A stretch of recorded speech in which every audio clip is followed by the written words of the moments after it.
Okay, देखिए अभी तक हम बात कर चुके हैं एंटी एंजाइनल में, हमने डिटेल से पढ़ रखा है नाइट्रेट्स की फार्माकोलॉजी, बीटा ब्लॉकर किस तरीके से एक्ट करते हैं और क्यों दो नाइट्रेट के बीच में हम बीटा ब्लॉकर को प्रिस्क्राइब करते हैं, वो कॉन्सेप्ट को हमने समझा है।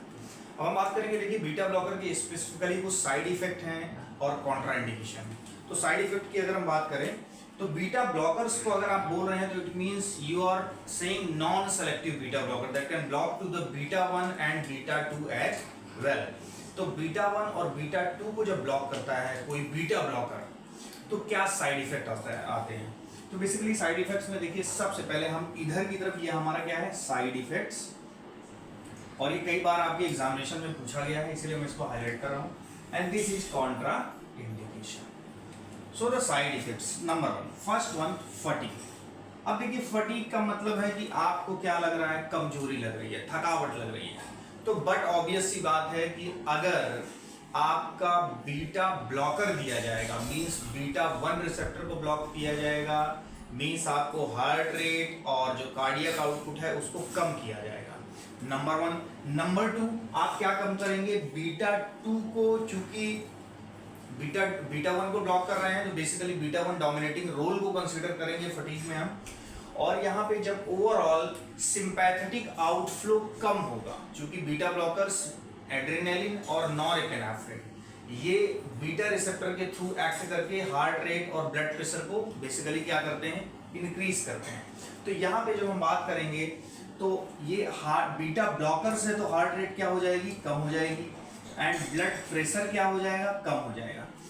ये बीटा 2 रिसेप्टर को अगर हम ब्लॉक करें तो चूंकि बीटा 2 वैसोडायलेटेशन करता है तो ये ब्लॉक करेंगे तो बीपी क्या होगा, अप होगा। लेकिन उस पॉइंट को यहाँ पे कंसीडर ना करके इस बात को कह के रखा है कि बीटा 1 स्पेसिफिक अगर रिस्पॉन्स है तो कार्डियक रेट, हार्ट रेट कम होगी और उसका कार्डियक आउटपुट कम होगा, जिससे सिस्टोलिक बीपी क्या होगी, कम होगी।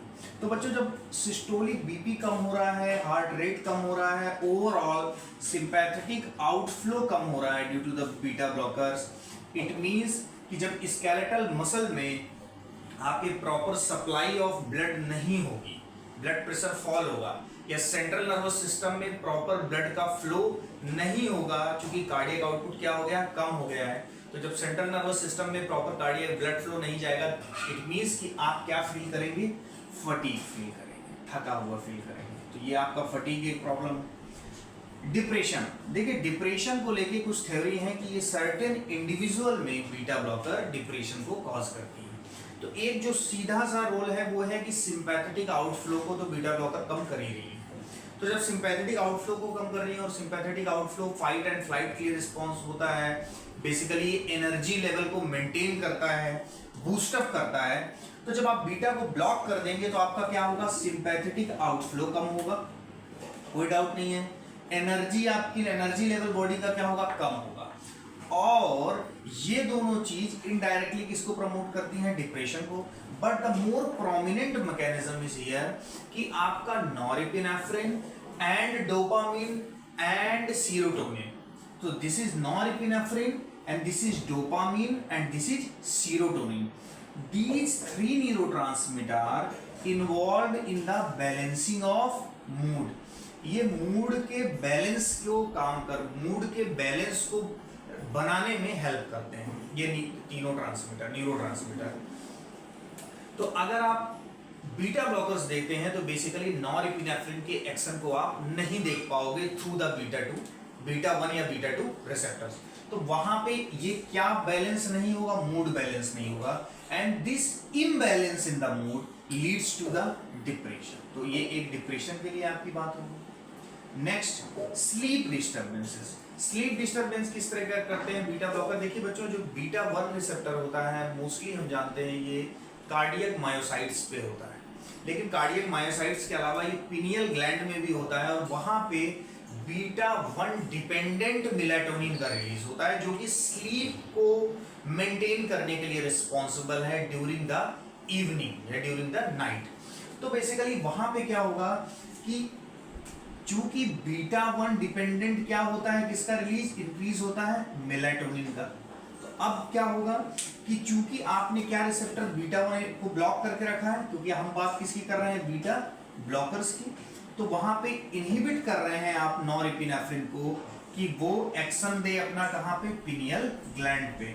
और जब एक्शन नहीं देगी, नॉरएपिनेफ्रिन का एक्शन पिनियल ग्लैंड पे नहीं होगा एट द बीटा 1 मींस क्या नहीं बनेगा, मेलाटोनिन। और हमको बहुत अच्छे से पता है कि मेलाटोनिन क्या करता है, आपका स्लीप को रेगुलेट करने में हेल्प करता है। तो स्लीप डिस्टर्बेंस भी इसका साइड इफेक्ट है। नेक्स्ट हम बात करते हैं इंपोर्टेंस। देखिए जो सिंपैथेटिक नर्वस सिस्टम है, सिंपैथेटिक नर्वस सिस्टम आपका अगर उसका सेक्सुअल कॉन्टेक्स्ट में बात करें तो बेसिकली जो अल्फा 1 रिसेप्टर, क्योंकि यहाँ पे बीटा की बात कर रहे हैं तो हम बीटा पे ही रहेंगे, रिटेन करेंगे। तो बीटा रिसेप्टर पे बेसिकली बीटा 2 रिसेप्टर जो है वो कॉर्पस कैवर्नोसम में जो पेनाइल स्मूथ मसल है वहां पे जो कॉर्पस कैवर्नोसम है उसकी ब्लड वेसल्स को डायलेट करके ब्लड फ्लो को इंक्रीज करके इरेक्शन ऑफ पेनिस में हेल्प करता है। लेकिन जब कभी आप क्या करेंगे, बीटा 2 रिसेप्टर चूंकि वैसोडाइलेटेशन कर रहा है कहाँ, कॉर्पस कैवर्नोसम में, जिसकी वजह से मोर एंड मोर क्या फील हो रहा है वहां पे, ब्लड एंड वो रिस्पॉन्सिबल है किसके लिए, इरेक्शन ऑफ पेनिस के लिए। तो अब जब आपने बीटा 2 को क्या कर दिया, ब्लॉक कर दिया, तो क्या वैसोडाइलेटेशन होगा, नहीं होगा। क्या ब्लड फिल्ड होगा कॉर्पस कैवर्नोसम में, नहीं होगा। क्या इरेक्शन ऑफ पेनिस प्रोसीड होगा, नहीं होगा। तो that will leads to what, impotence. तो इम्पोटेंस के लिए भी रिस्पॉन्सिबल है। यहाँ पे सेक्सुअल कॉन्टेक्स्ट में वही चीजें मैंने लिखी कि सेक्सुअल कॉन्टेक्स्ट में कई बार सिंपैथेटिक नर्वस सिस्टम जो हेल्प करता है, ये किसमें करता है, controlling the ejaculation, controlling the ejaculation. तो जब आप सिंपैथेटिक नर्वस सिस्टम को ब्लॉक करने की बात करते हो तो आप कहीं ना कहीं इनडायरेक्टली इसको प्रमोट करते हो, इम्पोटेंस को। और रिडक्शन ऑफ वैस्कुलर टोन का मतलब वैसोडाइलेटेशन को, कॉर्पस कैवर्नोसम के वैसोडाइलेटेशन को इनहिबिट करके हम उसके इरेक्शन ऑफ पेनिस को इनहिबिट करते हैं, तो वो प्रोसीड करता है क्या, इम्पोटेंस। तो ये आपके 4 जो मेजर साइड इफेक्ट हैं, ये आपको एग्जामिनेशन में कई बार कोट करने के लिए आ सकता है। तो आपका फटीग क्लियर है, depression, sleep disturbance and impotence. अब हम बात करते हैं बच्चों कॉन्ट्रा इंडिकेशन। तो देखिए इसमें थोड़ा सा अगर कोई बच्चा दिमाग लगाता है तो इस बात को पकड़ लेगा कि कॉन्ट्रा इंडिकेशन में बेसिकली जैसे अब मैं बोला साइड इफेक्ट क्या है, डिप्रेशन। तो क्या आप डिप्रेशन के इंडिविजुअल को बीटा ब्लॉकर देंगे? ऑलरेडी जब डिप्रेशन है और इसका साइड इफेक्ट भी डिप्रेशन है तो आप वहां पे बीटा ब्लॉकर प्रिस्क्राइब बिल्कुल नहीं करेंगे।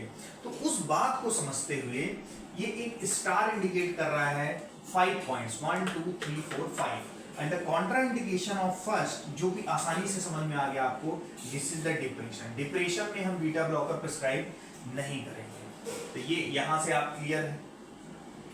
दूसरा, एस्थमा में हम या सीओपीडी में हम बीटा ब्लॉकर प्रिस्क्राइब नहीं करेंगे। द रीजन इज कि जो ब्रोंकियल स्मूथ मसल्स है, क्या है, ब्रोंकियल स्मूथ मसल्स, तो वहां पे ये ब्रोंको क्या करता है, ब्रोंको डायलेशन किस रिसेप्टर के थ्रू, बीटा 2 रिसेप्टर के थ्रू। तो बीटा 2 एगोनिस्ट अगर लेते हैं तो होता है ब्रोंको डायलेशन। मींस एस्थमा के केस में ब्रोंको डायलेशन तो बिल्कुल हमको चाहिए ही चाहिए, क्योंकि यहाँ पे म्यूकस का इतना डिपोजिशन हो गया है जिसकी वजह से एयर फ्लो क्या हो गया है, रेजिस्ट हो रहा है, रुक रहा है। तो अगर इसको हम डायलिटेशन करेंगे, ब्रोंको डायलेशन, तो एयर फ्लो क्या होगा, आसानी से होगा। ये बात समझ में आ गई। लेकिन अब हम चूंकि बीटा ब्लॉकर की बात कर रहे हैं, तो बीटा ब्लॉकर अगर हमने दे दिया मींस हमने ब्रोंको डायलेशन को क्या कर दिया, ब्रोंको कॉन्स्ट्रिक्शन। तो जब ये ब्रोंको कॉन्स्ट्रिक्शन कर देंगे अस्थमा के केस में, ऑलरेडी वहां पे म्यूकस के डिपोजिशन से या इन्फ्लेम्ड ब्रोंक्यूल से पैसेज नैरो हो रखा है, तो क्या आप बाद में चाहोगे कि आप ड्रग से भी ब्रोंको कॉन्स्ट्रिक्शन कर दो, नहीं चाहोगे। तो इट मींस अस्थमा में क्या होगी, वो कॉन्ट्रा इंडिकेटेड। ये 2 पॉइंट आपके बहुत क्लियर है। ब्रेडी अरिथमिया, देखिए बीटा 1 रिसेप्टर को अगर आप ब्लॉक करते हैं तो हार्ट रेट क्या होगी, स्लो होगी। तो जब बीटा ब्लॉकर में आप बेसिकली बीटा 1 की स्पेसिफिक बात कर रहे हैं और किसी इंडिविजुअल का ऑलरेडी हार्ट रेट कम है, तो आप उसको कभी भी बीटा ब्लॉकर प्रिस्क्राइब नहीं करेंगे, क्योंकि स्पेसिफिकली बीटा 1 की अगर बात करूं, क्योंकि वो और हार्ट रेट को क्या कर देगी, स्लो कर देगी, और कई बार क्या हो सकता है, कार्डियक अरेस्ट। तो आप इसमें बिल्कुल कॉन्ट्राइंडिकेट करेंगे। रेनाल्ड्स फेनोमेना, देखिए रेनाल्ड्स फेनोमेना क्या होता है। रेनाल्ड्स फेनोमेना बेसिकली आपका ये जो हमारी tip of the body part है हमारे, वहां पे ड्यूरिंग द कोल्ड के टाइम पे जो ब्लड फ्लो होता है वो बहुत ही क्या हो जाता है, कम हो जाता है। जैसे अगर मैं बात करूं, जैसे इस तरीके से, ये आपका सपोज करिए ये क्या है, हैंड है। तो अब यहाँ पे जो आर्टरियोल बेसिकली जो सप्लाई ऑफ ब्लड है एट द टिप, तो इस तरह की जो सप्लाई ऑफ ब्लड है, तो ये इस पॉइंट को हम ब्लड वेसल्स के tip of the blood vessels बोल रहे हैं। और tip of the body part के मींस जैसे end of the fingers, end of the penis, end of the ears, end of the nose, सामने। तो ये बेसिकली जो टिप पॉइंट्स हैं आपके बॉडी के, ड्यूरिंग द कोल्ड इनमें ऑलरेडी कोल्ड सेंसिटिव क्या हो जाता है, वेसो कॉन्स्ट्रिक्शन। तो वेसो कॉन्स्ट्रिक्शन होगा तो यहाँ पे आगे टिप ऑफ द एरिया में क्या हो जाएगा, ब्लड का फ्लो बहुत कम हो जाएगा। और जब ब्लड का फ्लो कम होगा तो वहां पे इस tip of the body part को, उस ब्लड के फ्लो को कम होने से ड्यूरिंग द कोल्ड हम क्या बोलते हैं, Raynaud's phenomena. Means Raynaud's phenomena is a process due to the sensitivity of the cold. क्या होता है कई बार इंडिविजुअल्स में कि जो टिप बॉडी के टिप पार्ट हैं, एंड आर्टरीज हैं, वो कोल्ड की वजह से नैरो हो जाती हैं और उस फर्दर पार्ट में ब्लड की सप्लाई कम हो जाती है। तो ब्लड की सप्लाई कम होने से पेन कई बार जनरेट होता है, तो उसको बोलते हैं रेनाउड्स फेनोमेना। तो बच्चों यहाँ पे इस रेनाउड्स फेनोमेना के इंडिविजुअल में अगर आप गलती से देते हैं क्या, बीटा ब्लॉकर, और बीटा ब्लॉकर में भी कौन सा यहाँ डेंजरस है, बीटा 2, क्योंकि बीटा 2 वैसो क्या करता है, डायलेटेशन करता है। ये हमको पहले पढ़ रखे हैं, हम लोग को क्लियर है। जब वैसो डायलेटेशन करता है तो ब्लड फ्लो को ये इंक्रीज करता है। ऑलरेडी इस इंडिविजुअल में जिसको रेनाउड्स फेनोमेना है में नहीं हो पा रहा है प्रॉपर क्या, ब्लड फ्लो। अब आपने बाहर से दे दिया बीटा 2 ब्लॉकर, मींस आपने क्या नहीं होने दिया, वैसो डायलेटेशन आपने कर दिया, वैसो कॉन्स्ट्रिक्शन। तो वैसो कॉन्स्ट्रिक्शन तो और ब्लड फ्लो को क्या कर देगा, और नीचे कर देगा, तो वो आपके लिए प्रॉब्लमेटिक है। That is why in the Raynaud phenomena we do not prescribe or we can say the contraindicated, beta blockers are contraindicated in Raynaud's phenomenon। तो ये पॉइंट्स भी आपका क्लियर है। नेक्स्ट जो लास्ट पॉइंट है दैट इज डायबिटीज मेलाइटस। तो इसको बहुत अच्छे से आप समझिए, कई बार बहुत इंपॉर्टेंट है। देखिए सपोज करिए कोई डायबिटीज मेलाइटस का इंडिविजुअल है, राइट। अब उसने क्या लिया, इंसुलिन लिया, और चूंकि डायबिटीज मेलाइटस था तो इसको क्या था, हाइपर ग्लाइसेमिया। ये तो क्लियर है, डायबिटीज मेलाइटस अगर उसको है तो हाइपर ग्लाइसेमिया। अब हाइपर ग्लाइसेमिया का इंडिविजुअल किसकी इंजेक्शन ले रहा है, इंसुलिन की। तो बाय डिफॉल्ट अगर मान लीजिए कि क्या हो गया, रॉन्ग एडमिनिस्ट्रेशन। रॉन्ग एडमिनिस्ट्रेशन से मतलब है ज्यादा एडमिनिस्टर हो गया क्या, इंसुलिन।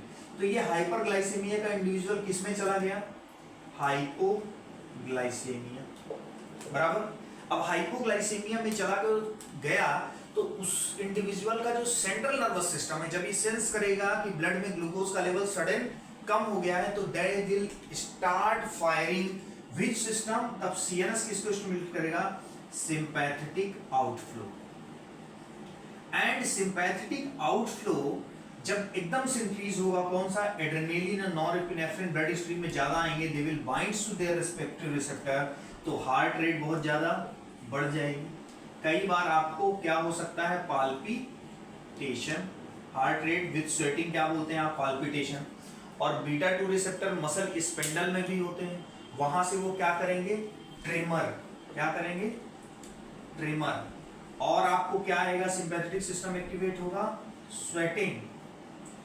तो ओवरऑल मींस जब किसी इंडिविजुअल को आपने गलत administration, higher dose of insulin का एडमिनिस्ट्रेशन कर दिया किस इंडिविजुअल में, जिसको डायबिटिक मेलाइटस था, हाइपरग्लाइसेमिया था, तो चूंकि आपने ज्यादा डोज दे दिया तो सडन क्या हो गया, हाइपोग्लाइसेमिया।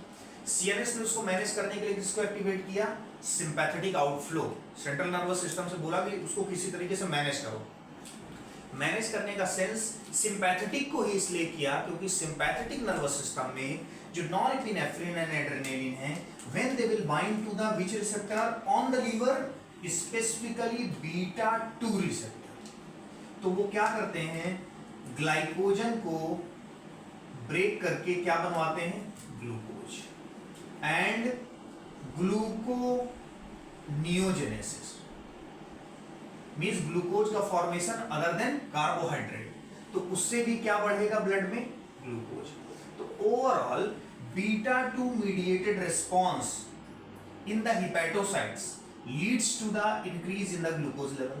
और ऐसा इसलिए हुआ क्योंकि सीएनएस ने मैनेज करने के लिए किसको एक्टिवेट किया था, सिंपैथेटिक आउटफ्लो। अब सिंपैथेटिक आउटफ्लो के एक्टिवेट होने से देखिए बेसिकली हुआ क्या, साथ ही साथ हार्ट रेट बहुत ज्यादा बढ़ गई, पाल्पिटेशन बहुत ज्यादा बढ़ गया, स्वेटिंग बहुत ज्यादा बढ़ गई, उसकी बॉडी कांपने लगी। तो कई बार इसको बोलते हैं warning symptom, means warning symptom आ जाए, इट मींस जैसे मान लीजिए कोई किसी के घर में कोई डायबिटिक का इंडिविजुअल है और वो इंसुलिन एडमिनिस्टर करता है और सडन क्या हुआ कि उसको इस तरीके के सिम्टम आने लगे, एकदम से वो इंसुलिन की डोज लिया और किसी वजह से उसको जब आपने देखा तो वो उसका हार्ट रेट बढ़ा हुआ है, पाल्पिटेशन है, ट्रेमर है और स्वेटिंग है, तो आप बोलेंगे कि इसका सिंपैथेटिक नर्वस सिस्टम इस समय एक्टिवेटेड है, और इसलिए एक्टिवेटेड है क्योंकि क्या मैनेज करना चाहता है वो, ग्लूकोज। तो चूंकि ऐसा हुआ ही क्यों, क्योंकि वो अचानक से क्या हो गया था, due to higher dose of insulin administration, hypoglycaemic, तब आप उसको तुरंत कोई मीठा या कुछ ऐसी चीज खिलाएंगे। तो यहाँ पर बेसिकली अब बीटा ब्लॉकर हम क्यों नहीं दे सकते बच्चों, देखिए सीएनएस ने तभी काम किया, सीएनएस ने जब सिंपैथेटिक आउटफ्लो जब बढ़ा सीएनएस के थ्रू, तो किस रिसेप्टर के थ्रू गया, बीटा 2 के थ्रू, उसने बीटा 2 के थ्रू क्या बढ़ाया, ग्लूकोज, मतलब उस इंडिविजुअल की हेल्प की जो हो गया था हाइपोग्लाइसेमिक। अगर आप गलती से उस इंडिविजुअल को प्रिस्क्राइब करते हैं क्या, बीटा ब्लॉकर्स, और स्पेशली कौन सा, बीटा 2, तो आप क्या नहीं बनने देंगे, नंबर 1। एंड अगर नॉन सेलेक्टिव बीटा ब्लॉकर दे देते हैं गलती से, तो वो बीटा 1 को भी ब्लॉक कर देगा, तो क्या नहीं होने देगा, वार्निंग सिम्टम भी आने नहीं देगा, मतलब आपको पता ही नहीं चलेगा कि वो इंडिविजुअल हाइपोग्लाइसेमिक हो गया, क्योंकि ना उसका हार्ट रेट बढ़ने वाला है, ना उसको टैकीकार्डिया, ना पाल्पिटेशन, ना स्वेटिंग। तो कई बार ये इंडिविजुअल के लिए बहुत ही डेंजरस सिचुएशन हो सकती है और उसकी डेथ भी हो सकती है। तो इसीलिए हम बेसिकली डायबिटीज मेलाइटस में बीटा ब्लॉकर को कभी भी प्रिस्क्राइब नहीं करेंगे, because beta blocker hides the warning symptom of hypoglycaemia. So this is all about the side effect and contraindication of beta blockers। तो आपको 4 पॉइंट इधर है एंड 5 पॉइंट्स इधर है, तो इसकी एक अंडरस्टैंडिंग मैंने सारे कॉन्सेप्ट आपके बहुत अच्छे से क्लियर करनी, आई होप कि आप समझ भी पाएंगे। आपको अगर कंटेंट समझ में आता है तो आप वीडियो को लाइक करें और चैनल को सब्सक्राइब करें। Thank you very much.